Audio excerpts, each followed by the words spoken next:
Who is Mike Rogers, and why should Michiganders elect you to the Senate? Well, born and raised in Michigan. I worked in a car factory here, went to public schools here, went to Adrian College, and took my ROTC at University of Michigan. I had the great privilege to serve as an officer in the United States Army. Went on to serve as a special agent with the FBI, working in organized crime, everything from murder cases and bombing cases and sexual trafficking cases. All of that experience, I think, helps when we talk about the challenges facing Michigan. Became a member of Congress here and rose to be the chairman of the House Intelligence Committee. Got out in 15. I just didn't think you should stay in forever. I think it changes the way you think back in Washington, D.C., and that's not healthy. So got out, been into the cybersecurity business for the last 8 years, and that's been very, very good. But then I looked around and saw, think of the big things that have happened. This is the first time, just in the last 4 years, that we've imported more food than we exported. We build more foreign cars than domestic cars in the United States now. Our credit card debt exceeds $1 trillion in America, first time in our history. And first time the interest payment on our national debt is bigger than Department of Defense. Not sustainable. So many problems. People are having a hard time paying for groceries and gasoline. And I have fixes for all of it. And I'm looking forward to go back to Washington, D.C. Here's the good news. I can get started the very first day. I'm not enamored by the place.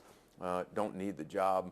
But I do want to fix those spending problems for our families, including the border and illegal immigrants. We can fix it. Cost of groceries, gasoline, energy bills, we can fix it. So I'm looking forward to those challenges, and I'm looking forward to getting busy. So what was that moment when you decided? I mean, you had to presume eventually a Michigan senator is going to retire or leave office. So that point between 2015 and now when you decided, okay, now's the time, I'm going to run for office. Well, it was more of a recent decision, candidly. Our son is fourth generation military service in our family, and there's 4 generations of service in my wife's family, including my wife who served in Iraq. And so you think about all of that service and what they're going through as the young men and women who these happen to be young officers in the Navy. And we started thinking, wow, we can do better than this. We have to do better than this for the country. And then, my brother has a small business here, and they're struggling. Our friends and family here, from Escanaba to Saginaw to Oakland County, are struggling financially. And we thought, boy, we have the experience to fix this. We have, I think, maybe an obligation to try to go and fix this. And my wife was driving. We were both driving across the Mackinac Bridge, true story. We went up to see our aunt in Escanaba for her 80th birthday. And on the way up, we were probably not going to do it. But by the time we had talked to a whole bunch of family, got to the Mackinac Bridge, my wife said, if you look yourself in the mirror, before the deadline passes, would you forgive yourself if you didn't try to do this? And only my wife couldn't get under my skin that way. And I said, you're absolutely right. I think we really have to try to do this. And that's how we came to the conclusion we need to get back in the race or get back into politics. Never thought I'd be back in politics, but I just think the problems with the average Michigan citizens are facing, we have solutions, and I have the ability to go back there and get them fixed. Sure. Now, most of the past decade, you've been living in Florida. What went into that decision to go there? No, not true. Okay. So I lived in Florida for 2 years. Of the 50 years, I've been in Michigan. So don't believe what you see on TV. And actually, I do own property in Florida, and I have family members live there full time. Mm-hmm. So we've been a part of Michigan for, absolutely the majority of my life. So going back and forth and having a business I was connected to here. What was the time breakdown? So I think we bought a place in 2021, and so we were there not even quite full 2 years. So 21 and 22. Came back to Michigan in 23. What do you see in Washington? When you were kind of on the sidelines between here and Florida, looking at Washington, the Republican Party seems to be a different one today than it was when you were most active in Washington. What were you seeing and feeling as you were watching politics develop over these last years? I think Washington, D.C. is broken. I mean, think of the problems. I mean, I met a woman the other day. She's a mother of 4. Her husband's working in a small factory kind of in the southeast Michigan area. She's working part-time. I asked her how she's doing. She burst into tears. she's going to the food pantry the last 2 and 3 days of the month. She told me the first month she did it, she didn't want to tell her husband she had to do it because their paycheck isn't going to the end of the month.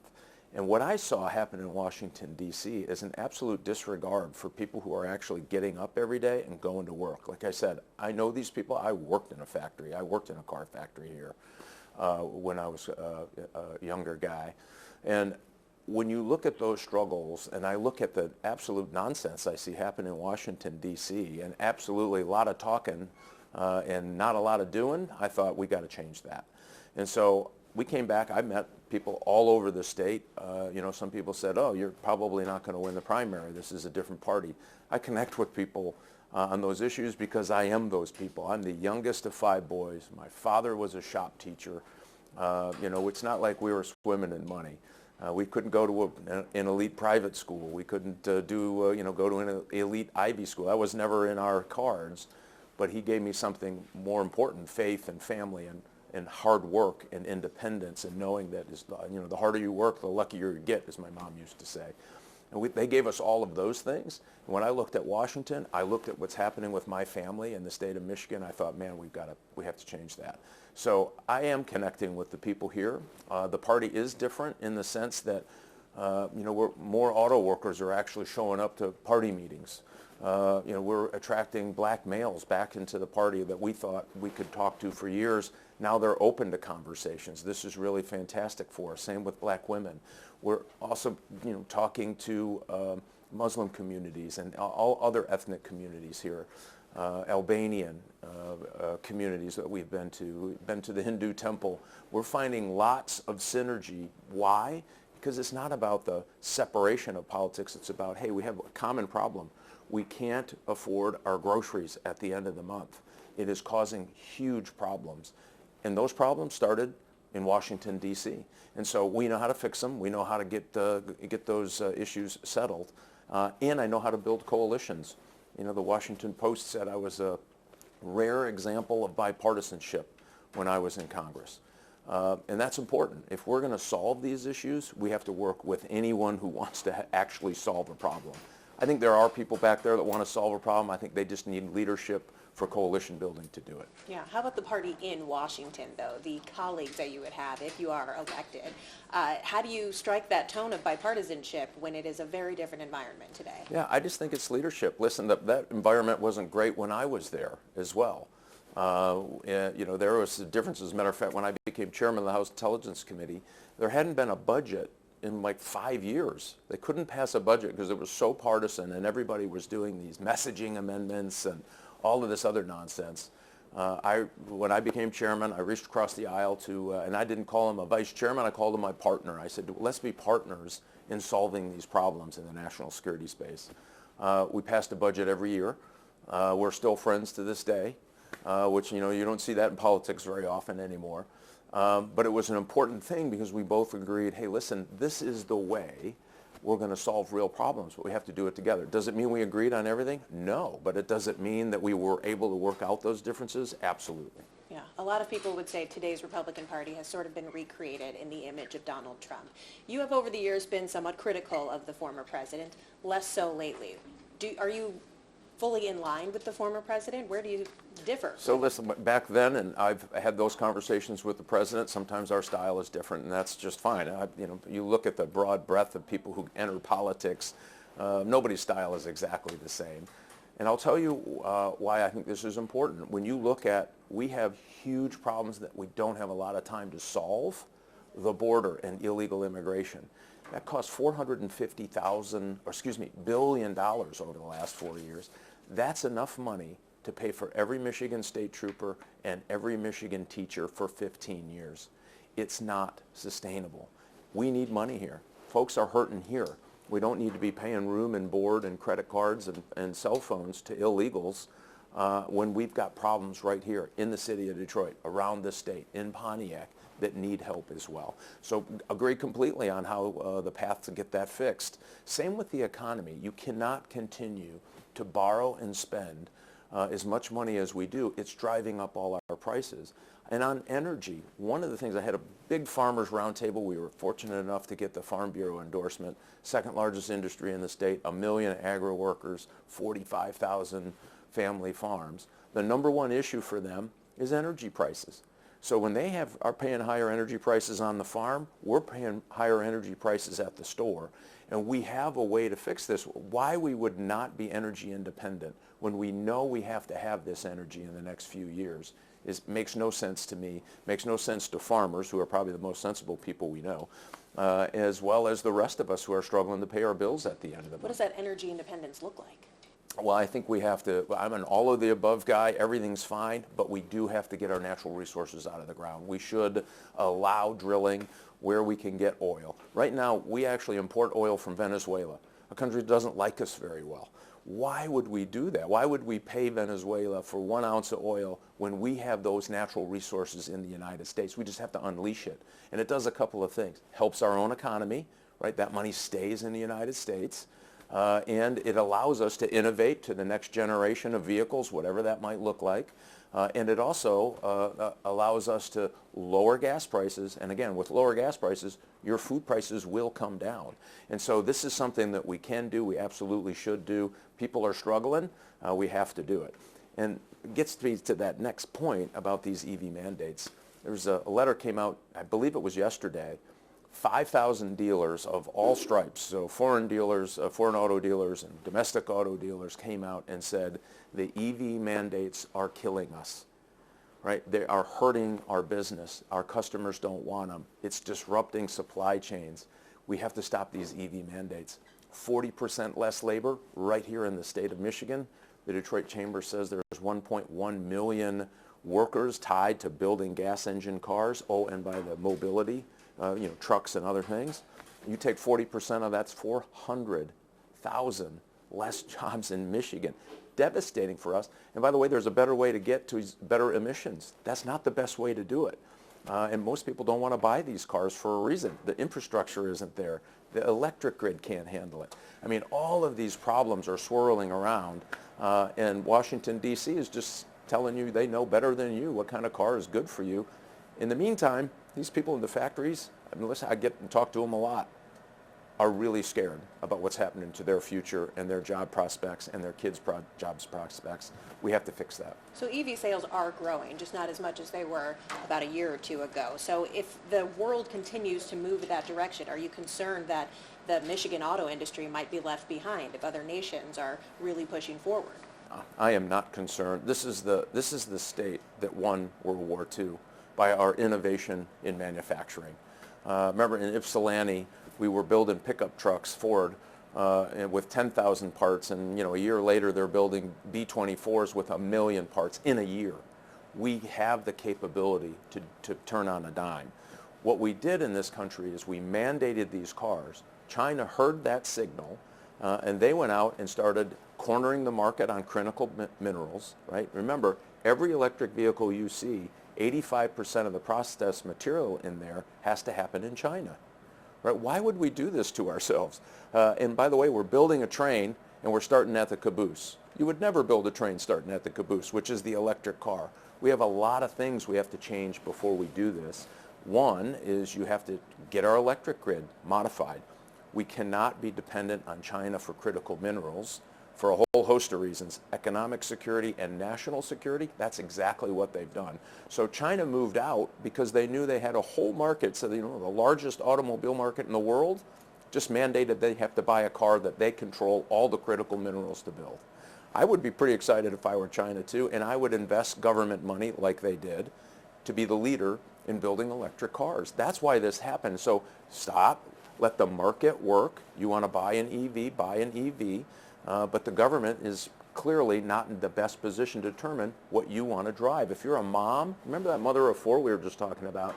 She's got kids events and got to get her husband to work, and they're going two places. By the way, they own one car. How is an electric car going to take care of their needs in this environment? It cannot. And it's not fair to ask them, to force them to buy a car that doesn't fit their family needs. Not in America in 2024. One quick thing on this for those that are saying, well, what about climate change, the environment, the tailpipe? 500 pounds of critical minerals makes one all-electric vehicle. And by the way, 85% of those critical minerals have to be processed in China. You take that same 500 pounds, it makes 90 hybrid vehicles that takes 140 tons of carbon out of the air. Oh, and by the way, you get to keep all of the gas engine workers here in the state working. Mom doesn't have to plug it in during the middle of the day when she's doing chores and trying to get her kids from point A to point B. And then we continue to dominate the market. Ford and GM have some great hybrid vehicle options, but the government was telling them you can't have those. You have to go electric. This is just not the way to do this.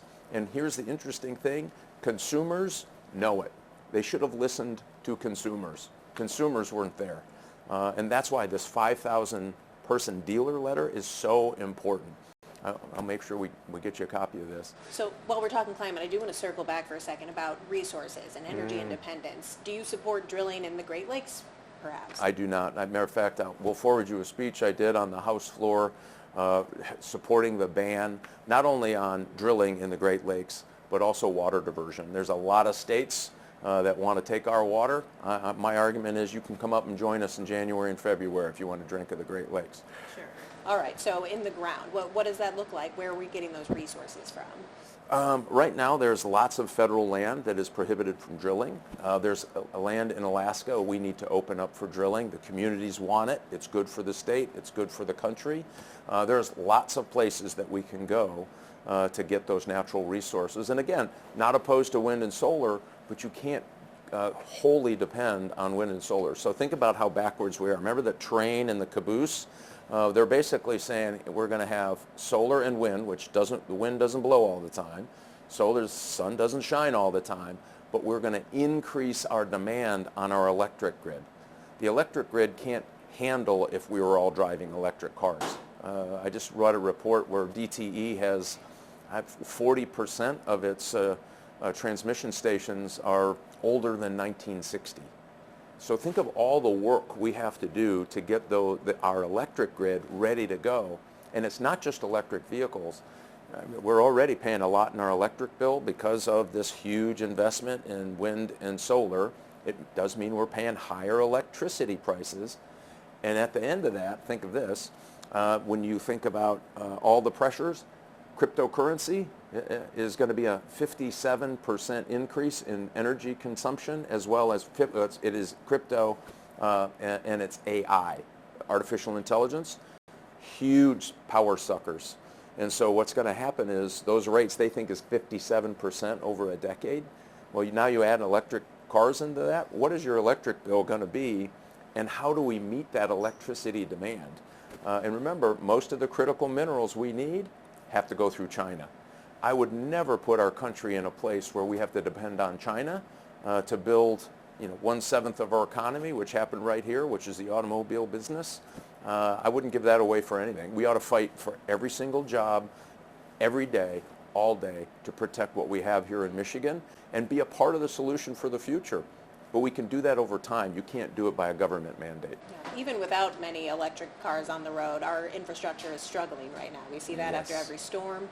We see a lot of anger from our viewers about DTE requesting yet another rate increase. What could you do as a senator, if elected, to help fix that problem? Yeah, I do think we're going to have to make an investment in our electric grid, and we ought to sit down with DTE and others to see what that looks like.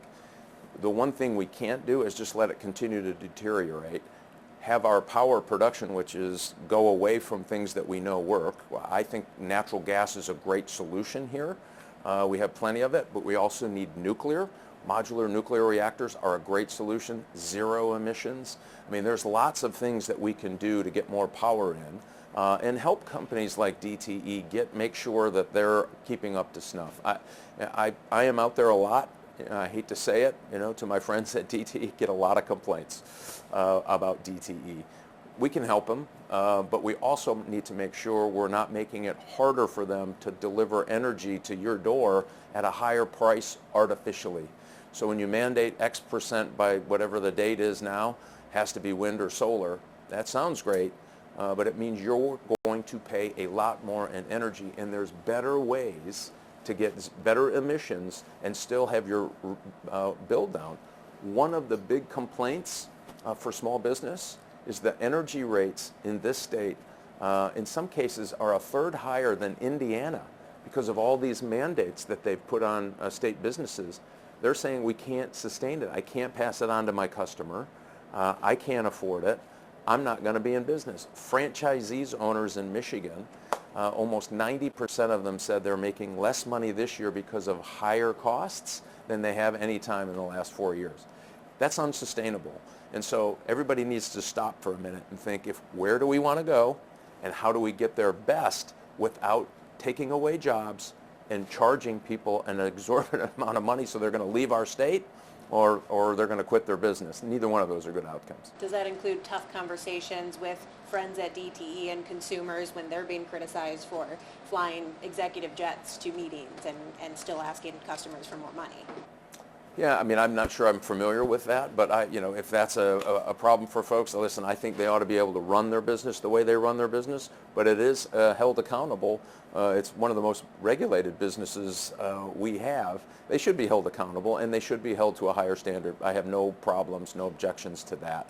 But we also have to be careful, because the ones that sound the best probably aren't the biggest problems, right? The fact that we're telling them they have to use so much power coming from windmills and solar.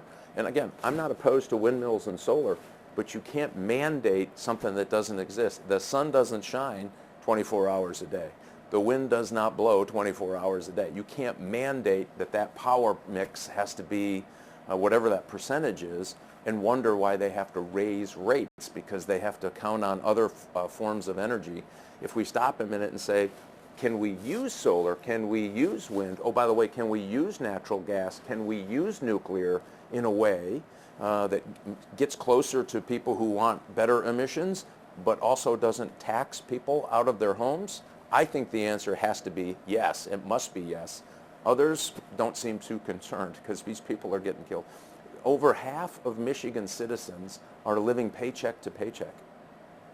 Meaning, if they have a $400 refrigerator break or a refrigerator goes out that they can't repair, they do not have the money to get it fixed. This is unsustainable. We have to stop doing this to the people who are getting up every day, going to work, putting their kids on the bus, trying to make it in our great state. And it doesn't have to be that way. That's the thing. All right, let's talk about some other big issues. You have a long history in national security. What do you see as the biggest threat to the United States right now? China is the biggest strategic threat we have. There was just an interesting article in the Wall Street Journal talking about this weird, the people who don't necessarily get along coming together because they're opposed to the United States. Russia, China, Iran, North Korea. When you look at how aggressive China is being today with the Philippines, on trying to take over those islands that China says they own in the South China Sea, Philippines say they own, they're ramping up their military structure. China's outbuilding us 5 warships to 1 in the United States. They're rattling their saber. We're just now telling our economy we're going to be more dependent on China. All of this is working against U.S. interests. Chinese companies trying to come here. Matter of fact, my worst pet peeve is that we paid, I call it cash and prizes, of about $1 billion, $175 million in cash and $800 million in tax credits to bring a Chinese Communist Party to locate right outside of Big Rapids, Michigan, to build a battery plant of which 85% of the materials have to come from China. Why are we doing this to ourselves? And by the way, when they're successful in doing what they want to do, the Democrats want to build this plant. They put a lot of money in this plant. 40% less labor to build that car.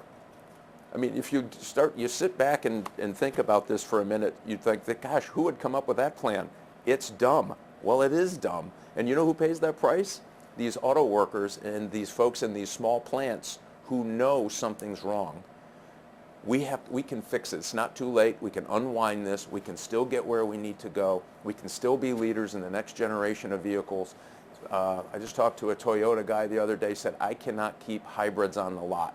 I cannot sell an EV, but I'm selling hybrids like hotcakes. Better for the environment, keeps auto workers here in the United States. What are we doing? That's exactly the choice we should make. How about the Middle East? We're coming up on a year since October 7th, and now we're watching these escalating tensions in Lebanon. What do you think of the Biden administration's response to the conflicts over there, and what do you think is the right move? Well, candidly, I'm engaged in the world, not entangled in the world, and what the Biden administration has done has gotten us entangled, and I think poured a little gasoline on the problems there. So when they first got in, they told Saudi Arabia you couldn't go after the Houthis in Yemen. Remember the Houthis at that time, a terrorist organization sponsored by Iran, so they were financed, equipped, they gave them weapons, training, all of that. Were shooting missiles into Saudi Arabia. There's a lot of tension there. Well, the Saudis were using our equipment to try to push back on them. The Biden administration came in and said you can't do that anymore. And oh, by the way, we're taking the Houthis off the terrorist list. Two huge mistakes. The third massive mistake was allowing Iran to go ahead and sell oil on the market. And when they did that, it gave them access to billions and billions and billions of dollars of cash. And that cash worked right through all the proxies across the Middle East, including Hamas, including Hezbollah, including the Houthis. We have Navy ships over there that are at the highest tempo of conflict since World War II, stopping Houthi rebel drone attacks and missile attacks, not only to our ships, but to commercial ships. I mean, this is about as worse an outcome as you can do from what I think were really bad decisions along the way. And we have to go back to recontaining Iran. You cannot allow them to do this. After October 7th, that horrible day with those terrorist attacks in Israel, we've had 200 attacks on U.S. interests, including soldiers and camps across the Middle East. Now, 2 soldiers have been killed, many more wounded. Don't even hear about it in the news. They are using that cash to up the chaos happening in the Middle East. We have to put a stop to that. All right. What do you think about Israel's reaction, and should the U.S. just be in complete support no matter what Israel does? Well, I think anytime a country is attacked with the vicious terrorist activities that they did, I mean, listen, they were using rape and torture. I mean, it was so brutal. Most of it we couldn't even talk about on TV, the kinds of things that they did. And then they dragged these people back, threw them in tunnels. These are hostages and have been hostages for over a year. I think we have to get the hostages back. I think Hamas cannot be the legitimate leader of Gaza. I argue Hamas is holding 2 million people in Gaza hostage. It's not just the 100 that are left that they kidnapped from Israel. It's all of those Palestinians because of the way they run their government, because of the way that they encourage killing Jews in grade school. I mean, there's some things we have to change. I think we should be there as a country and as community after the ceasefire comes into play. We get those hostages back to help them rebuild. But it can't be with a terrorist group like Hamas in charge. That will never work. They don't want peace. They never wanted peace. We have to start building security and stability for those people and economic opportunity. I think all of that is possible, but you can't do it when they're still firing missiles. They're still shooting at their neighbors. It just won't work. Where do you stand today? Your voters are seeing ads that say you support a nationwide abortion ban. I do not. Again, there's a lot of lies, cries, and alibis on TV. I caution your viewers to come to our website, Rogers for Senate, to check the truth on a lot of advertising. And it's unfortunate that our opponent went negative so early and so personal. It is unfortunate. It's politics of 2024, but we're trying to counter that with real information. Listen, this is the hardest decision a woman will ever have to make. And I always believe it should happen here, where they live, where their doctors are, where their family is, where their partner is. And we made this decision in Michigan. We put it as part of our Constitution. I will do nothing that changes our Constitution. It's legal in Michigan. I will do nothing to change that when I go to Washington, D.C. I will uphold the Constitution of Michigan. Now listen, I'm a law enforcement, law and order guy, Army officer, FBI agent, served as the chairman of House Intelligence. I am not going to go back and undo what the people of Michigan have voted and put a part of their Constitution. So if legislation comes to the floor in the Senate and you're elected, similar to legislation you've co-sponsored or voted for in the past, you would vote against it? I would, because any federal restrictions? Because the people have spoken. Anything that conflicts with what the people have put in the Michigan Constitution, I will not support. All right. Thank you very much. Thank you.